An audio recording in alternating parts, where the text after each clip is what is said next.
and copyright holders have had to get used to people making those kinds of quilts and crafts and other things. So there's this kind of, it's the kind of permissible uses as opposed to a fair use that they know they can't, they have to recognize that fans are making stuff. So, I mean, all of that fan fiction and fan art and fan stuff has developed over that same time. There's the easier way to find stuff. So I don't know. It's really, I wonder how your answer would be different on that question today. Like, should you use the Harley Davidson stuff or not? You know, has it changed? I know my over time? risk assessment would be different today in terms of, you know, answering whether it's likely that it would come to somebody's attention. That would change dramatically. But I've also seen companies embrace people who take their products and create something that's a tribute to them. So that's different as well. Yeah. So yeah, I'm sure. Yeah, you're right. It is time for another conference. It really is, and I think it should be joint. It should be a joint conference this time. All right. We have to meet in the middle. Yes, right. So we'll just have to get some funding and really think about it. But I think there are these really interesting issues that are arising. That one, I mean, using trademarks in fabric, I mean, in quilts are super interesting, and patterns, and you know, there's 100 different questions, and it would be really fun to have these have these conversations, and also across industry, that it would be really interesting to put together a conference of scholars, of quilters, and then of industry leaders and of the content owners, those that are licensing these things, to say, you know, that's right. How do you, Harry Potter people, how do you feel about that, right? So, because I think it's a complicated world. It's a really complicated world. We can agree on. Yeah.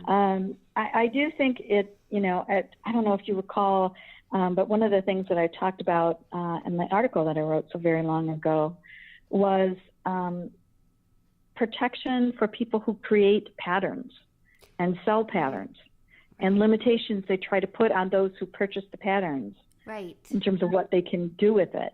I think that's a fascinating, you know, kind of a first sale copyright issue. I totally agree. So we've been doing just a little bit on that, based, you know, from your article. We've been doing a couple of things, but I find that's an area that we need to do more research and more education, because, you know, people don't really recognize that there are certain ideas that aren't protected, and building blocks aren't protected, and directions aren't protected. So there's that aspect of it, like what is protected and what isn't. Like the idea of I don't know, a house isn't a protectable thing, but maybe how you created that image of a house might be. But that's the first part. And then we see all these licensing restrictions on fabric. And I'm really curious what your thoughts about that are. Which are precatory at best, in my opinion. And, you know, some of the almost only the real litigation on this subject has been where people take a quilt design, and then one of the more famous ones is take it and make it into a carpet. Yes, right. And then carpeted the conference center floor. Right. And intended as a tribute, but not seen as one by the uncompensated quilter. Exactly. Exactly. You know, there's not a lot of litigation where people have copied quilt designs.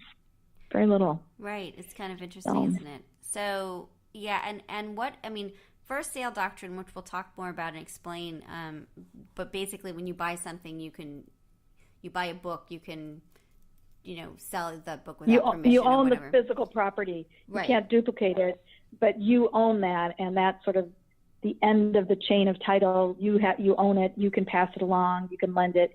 You can resell it. You can't duplicate it, but the content creator has gotten compensation, and that's where their title ends. Yeah, and so the question I have is, with these licenses that we see,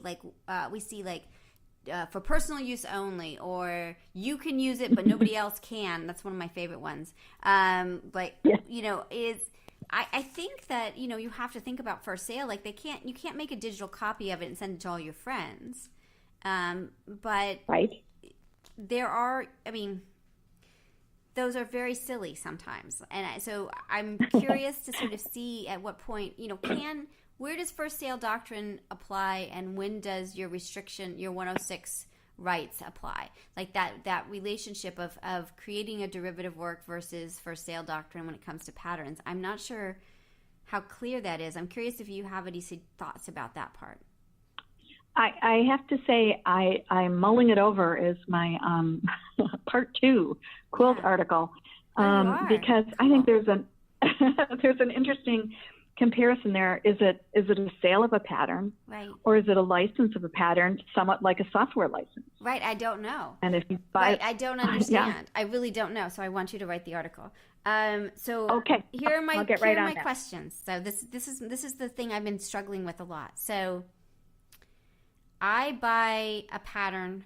So fabric's easier, right? So I buy fabric at the shop, and it's got a license that says for personal use only. We have it now. We're doing a study and looking at all these different fabrics to see what they actually say, but we don't see that many with a lot of restrictions, but a few do. So I buy it. Now there is an implied license that I'm going to make a derivative work with this fabric, because why would I buy fabric if I wasn't going to make something with it? Right? Well, is it really? It's not a derivative work of the pattern. It is following the pattern. You're not creating another pattern. So we take the fabric. So I'm saying the question is, okay, I buy a yard of fabric. Oh. And I buy something and I'm going to make something with the fabric. Correct. So is in making something with the fabric a derivative right of that fabric to make something with it? Is there an applied derivative right? I'll let you know when I finish the article.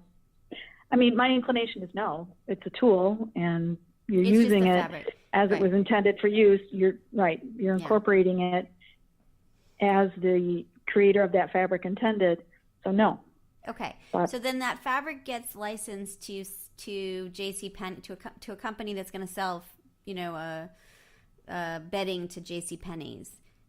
That's a license to use that pattern, that fabric, as a derivative work, right? Would you say? That is, yes. So if they license the design to, let's say, JCPenney, and say, you can use this floral design in your bedding, right? Then that's a copyright license. Right. And so buying the fabric is different, because I'm just buying the object and making it into something. And so I'm getting a kind of first sale doctrine, do what you want with it kind of thing. Is that what you're saying? That it's not a derivative work. Yes. It's taking the actual thing and making something out of it. Right. So I don't know if you're familiar with Jane Sassaman's work.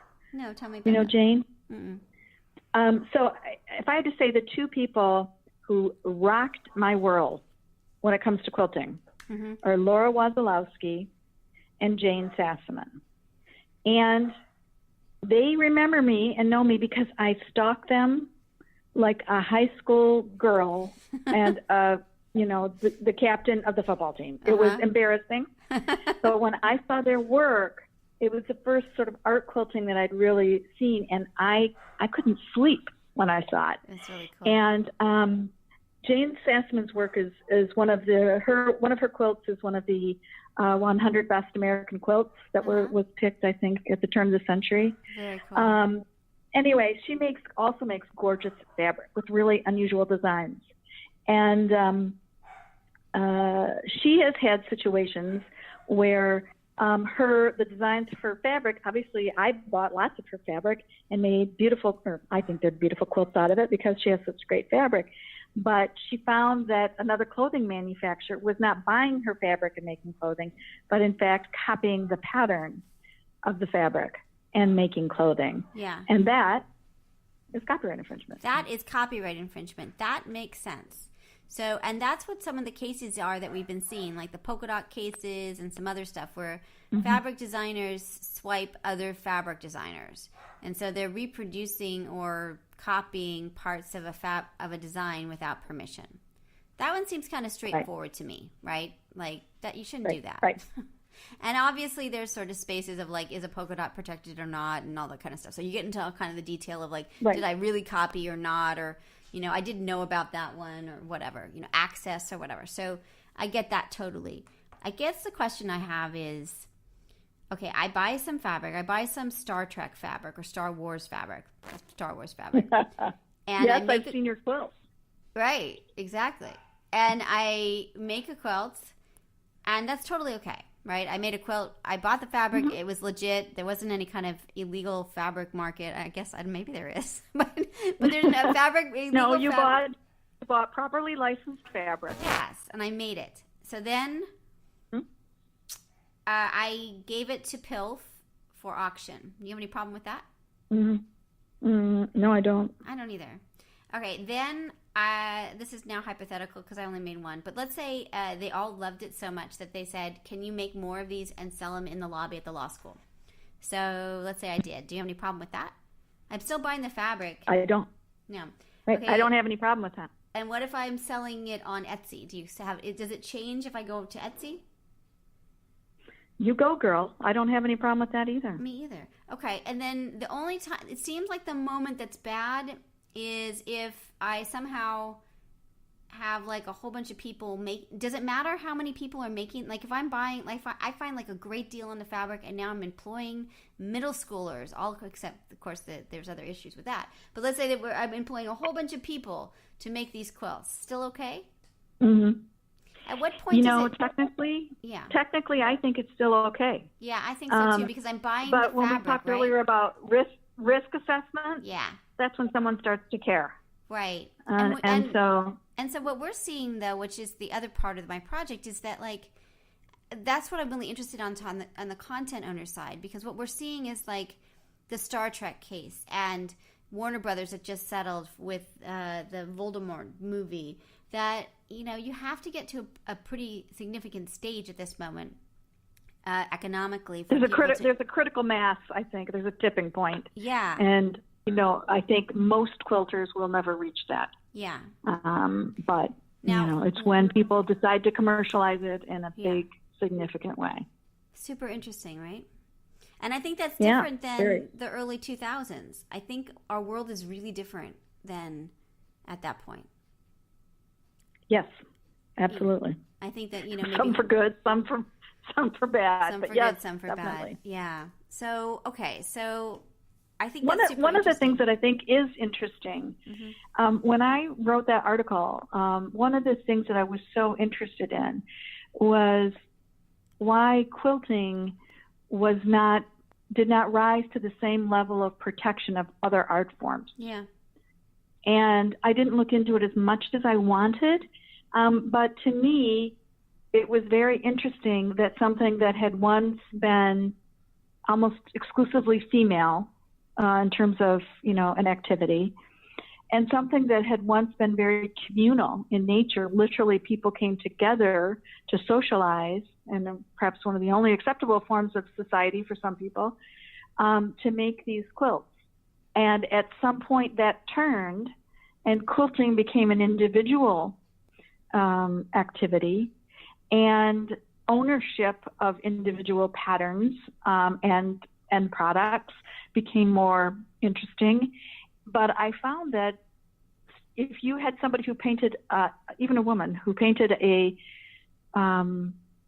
piece of art, and a woman who created a very unusual quilt, the quilt would not be certainly monetarily valued, and even as valued as unique from a copyright perspective as that form of art. And I believe it's because it was considered a craft, not an art. Yeah. And I think one of those distinctions is drawn is because it was a strictly female job. It was women's work. Yeah. And it was devalued that way. So I thought that was really interesting. And I think that has probably changed. So it's something I'd like to take a look at, you know, now. Yeah, I think that's so true. So, I mean, I totally agree. It would be really interesting to see as quilting has become, I mean, with the quilt exhibits that have happened and the museum work and the art quilts that have created and now the modern quilt movement, and it's just a different world. It's a much more complicated world of quilting than it was when people were saying that it's just functional. Right. And I think also I'm really curious how things like, well, obviously aesthetic non-discrimination, which we'll talk about in another podcast, but the idea that you don't judge, the copyright doesn't allow, you're not supposed to judge, like, you know, crappy quilting is getting the same protection as gorgeous quilting kind of thing.